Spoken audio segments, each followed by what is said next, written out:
Did I run out of memory? Yes, I think I ran out of memory. So this is the part 2, seeming I ran out of memory. I need to get the 64 gig. See, my camera, my other camera has a 64 gigabyte memory. And yet this one is more like 16 or something. But back to what I was saying in relation to racist people that sit amongst you. See, I can respect a racist person when they tell me that they're racist. I can respect that because, see, they're being themselves and they took the time to let me know that they're racist. That's a real person. Anytime somebody say that they're racist, I can't hate that type of activity. I'm saying for white people, if they come and they're talking to me and we hold a conversation and they say, you know what, I hate black people. I can't get mad at that because I want to know why. Why do you hate black people? What is the reason for you wanting to hate black people? We gotta know. We gotta question. You gotta question why. Allowing people to be themselves. Okay, I know about black people hating white people. A lot of times, yes, what has happened, but see, a lot of black people, they use their hatred of whites for an excuse to not face themselves. But going back to Oprah Winfrey, it's all an excuse of why black people hate white people. It's all an excuse here in 2018, I'm saying, not back in Martin Luther King days. So back to what I was saying, Oprah Winfrey. So I'm sure in the past, Oprah Winfrey had been friends with white people who were in fact racist, that they didn't hate her guts. They loved her and admired her personality, but they had a high dislike for her skin tone, her skin color, her skin. Maybe based upon how they were raised and taught by their parents. Or maybe because they just were racist, period. And yet they loved Oprah Winfrey. You can be friends with a racist. Yes, you can. Let me tell you, you actually can. See, a white person, a lot of times that, know themselves and they know that they racist, they know who and what they are. They can be friends with a black person, not like their skin, hate their skin, and yet love the character and the individual within that skin. Because remember, life is about human connection that passes the realm of just skin color. Just because I'm brown and you're black or you're white doesn't mean that we don't have similar interests and a life story which is somewhat almost similar and yet divided because of color, or was divided because of color and racism in the past. It doesn't mean that we don't have commonality there. You could actually be friends with the racist person in the area of they don't like your skin color, they don't like your shell, and yet they love your personality. And I can say this. Why can I say this? Because I got whites all in the family. On my mom's side of the family, they're all in the family. They're either married into the family, boyfriend, girlfriend in the family. We got biracial kids from all that. What else? My uncle had went and married a white woman, and her father completely hated black people, and he told us to our face he hated us. He hated us, and he let us know, I'm a racist, I hate you. And see, that was fine by me because I took it as he was raised in that. He was raised in that. It's not an excuse for him. But why would I take it upon myself, me knowing who I am? Why would I take myself to be bothered by a racist man that is in my family who is white, married into the family, that hate me and hate everybody else? Why would I take the time to play into that if I know myself? And I'm confident in the area of knowing myself and having got to know myself. Why would I feed into that? Because see, when he says he hates black people, he's not saying he hates me. Remember, I have a first and last name. He didn't say, I hate such and such, which is my last name, first and last name. He said, I hate black people. And yet I don't consider myself black. And I don't condone that activity. But seeming that was him being himself, I allow him to be that. It wasn't the fact that he hated me. It was the fact that he was fearful of me based upon what he was taught. See, racist people a lot of times are taught things by their family, things which are truthful. Yes, various things which are truthful, which in relation to black folks sometimes being lazy and bums by choice, that's a truth. It's not a lie. But they're also taught things in relation to racism that includes fear. To fear black people. Don't get too close to black people because you should fear them. They're not your own kind, so fear them. And they don't just tell them about black people. They tell them that about Mexicans. They tell them that about Asians. They tell them about, the races and teach them to be racist towards people, anything outside of themselves, because even that is a tribal mindset. That's a tribal mindset, just like Africans have tribal mindset. You roll with your own kind and you stay with your own kind. When Arabs come to this country, they got the tribal mindset too, because when you see them, they don't blend in too much with any other race but Arab. They roll with their own kind. Asians the same way. When Asians come here, they roll with their own kind. They don't intermingle. They're serving in services. They're putting services out in the African community, selling hair and stuff at hair shops, Chinese.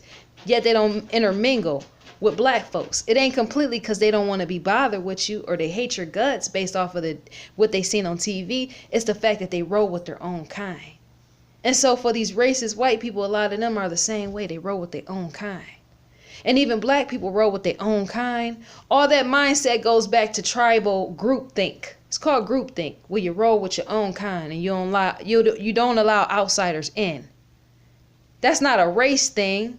That's in fact a tribal thing. It's a groupthink type of thing. Keep outsiders out and we stay in and we intermingle. That's why when I see cultures outside of black and white cultures and I'm in public, I'm wondering, why are they so close with them and yet they won't speak to me, or they won't speak to that white person, or they won't speak to that Mexican person? That's because they're with their own kind. That's a tribal mindset. It's a groupthink. It's groupthink activity. So the race is white. They can be friends with a black person, hate blacks, and yet love your personality and make all type of excuses of why they love you and respect you, and why they love and respect Oprah Winfrey. I'm saying white racist people. Why they love her. They make excuses for why they love you to other whites and blacks. They make excuses for why they love and adore you, and yet they don't respect and don't like and hate other black people. White people that are racist, they do this. Because see, they can see into you. They bypass the color. They are actually bypassing your eyes as well. They're bypassing everything here. And they're hearing what's coming out your mouth, because see, your mouth represents you. It tells all within. And so white racist people that make friends out of black people, the very people that they hate, they're not making friends because there's some sympathy there for black people trauma. No. There's a relatability there. If that's even a word, there's a commonality there. There's okay, I see that you're different from me. I've been told and taught to hate your kind, and yet I just love you. There's something about you that I love. Every time you open your mouth and every time you have a conversation, you just always keep it so real. And you keep it so real with not only black people that should be able to relate to you, but you keep it so real that us white racist people can actually relate. And yet our stories are so different because our environment has always been so different, because our faces are so different. There's white racist people that actually love certain black people, certain, not all, certain.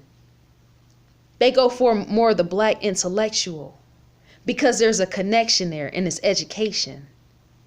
They can't See, white racist people, a lot of times they can't connect with the black coonery because they've been taught by their parents about the black coonery and how black folks a lot of times do stupid, dumb things. And black people a lot of times do that very thing of what they are shameful of. See, black people are shameful of being viewed by white people as coons, and yet they act like coons. Not all of them. The ones that's dumbed down.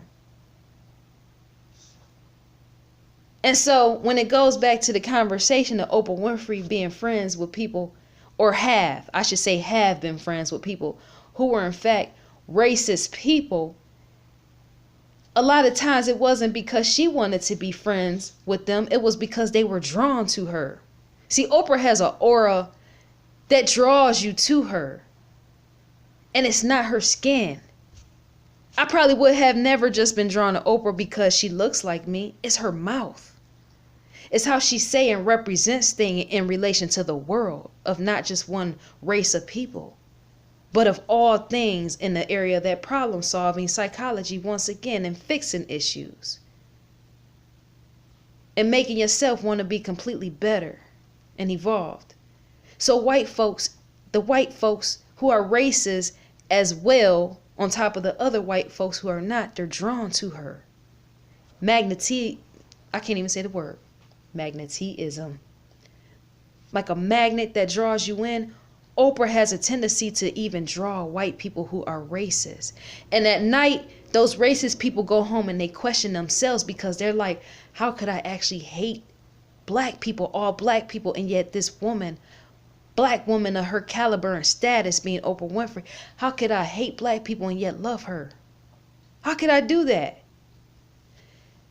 They have to feel something because they feel as if they're going, I'm saying racist white people have to feel something because it's as if they're almost turning against their own kind. Because remember, many of them have been taught racism. So to love somebody like Oprah Winfrey and yet be a racist is almost to turn against your own kind.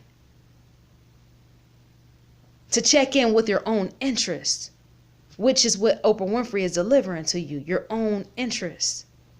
That white racist person. Oprah is delivering to those.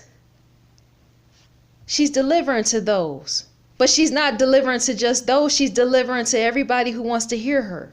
Anybody who has an ear to hear and willing to listen and sit down and hear the cause for what it is of trueness and trying to be purity and whole again. Any of those people that want to listen is open up to listen. That's why she's planted in global media and on global platforms, is to be heard. And the people that don't want to hear it, they walk away. Hello, black community. They walk away. They walk away. They don't want to hear it. And yet white people, once again, including the racist white person, they want to hear it. They want to hear it. Because see, Oprah wasn't raised in their type of somewhat neighborhood. I won't say prestigious type of neighborhood of many white races of where they've been raised. She wasn't raised in that type of environment, and yet she picked up books. Once again, like those African kids, she picked up books to expand her mind and evolve and channel her mind on a higher conscious level to want to understand everything that is around her. And so the only other people that think like that so happen to be that white racist person, that other white person that is a non-racist, that don't practice hate, that love and admire peace. Many of the white people that love and admire peace, they go for the Oprah Winfrey teaching. And then outside of that is the Arab, is maybe some Africans, the Asian, Chinese, Japanese, Korean, and everybody else outside of the black community. These type of people are drawn to Oprah Winfrey because they know when they go and they sit home at night and they're alone with their thoughts. Remember, this is human stuff. This is not color stuff. This color has nothing to do with it. When you go home and you're alone with your thoughts, you are just there. with your thoughts. And yet those thoughts have to be fed something to be pushed away from despair and pushed out of despair. Them thoughts have to be entertained with something that's outside of despair. It has to be fed with something that's uplifting. And yet nowhere around in the Black community or anywhere else, sometimes on TV, even in the white community, sometimes you don't even really see that, unless say it's like Abraham Hicks, Tony Robbins, Zig Ziglar, many people like that. But you don't really see that a lot of times in mass media, of something uplifting, something that feeds your spirit and your soul. And so as you're sitting here at night, depressed along with your thoughts, you can't find anything to uplift your soul. And yet when you turn on a television, and you may be a white racist, you might even be a white supremacist, you might be Asian, you might be a European over in Europe somewhere. When you turn on that TV, there you see a Oprah Winfrey in a black face, which is gold. She's gold. She ain't black. She's gold. You see her face and she's speaking on uplifting. Not uplifting the Black community. She's speaking up on uplifting the soul as a whole collective outside of the skin tone. It completely crosses across all color barriers. Oprah Winfrey spans across all that. Look at where she is. She knows what she's doing. Dear Martin Luther King. So if a white supremacist lays up at night and he's depressed about something, and he don't really know where to turn, and he's really not into Tony Robbins, or she is not into Tony Robbins, and yet they want to hear something encouraging and uplifting, and they're alone and feeling empty in all this, and they go to the TV, pick up the remote control, and there Oprah sits, and they feel full after they turn her off, then what does that show you? It shows a deeper, wider connection outside of just race. That's what it shows you. It shows a deep connection in the area of just being human. And not just playing into plantation dreams of the past of who was against who and who don't like who and who hated who. That's what it does. And that's how somebody that's white racist can love her and make excuses for her of why they love her so much and her wrongs. They could actually make excuses of her and her wrongs and yet hate other black people because she fed their soul where it was empty with humanness in the area where we all connect and where we all should connect on a level of human outside of color. So Oprah Winfrey will never speak on this. Once again, I said that in the last video when it cut off. She will never speak on this. She can't. Oprah Winfrey can't speak on this type of stuff because she'll be judged, misjudged. Journalists will, do their job to spice up stuff to get more views and ratings. They'll spice up their stuff by removing her words and putting extra words in so that they can gain money and propel themselves up higher. And then white folks will see the miscommunication of where do they stand with Oprah now that she spoke out all this of what I'm saying. And then black folks, they'll boost it up and say, oh, Oprah is on our side. Let's go kill the white man because she's on our side. And then that will take Oprah in a way of the black community is now saying that she's on our side and she hates white people and all this other type of stuff. It's not about color. It's about human spirit and soul. And a deep connection. That's the end to this, and that's all I'm saying before this video cut out. But the whole question and wonder of Oprah, I just told you what it's all about.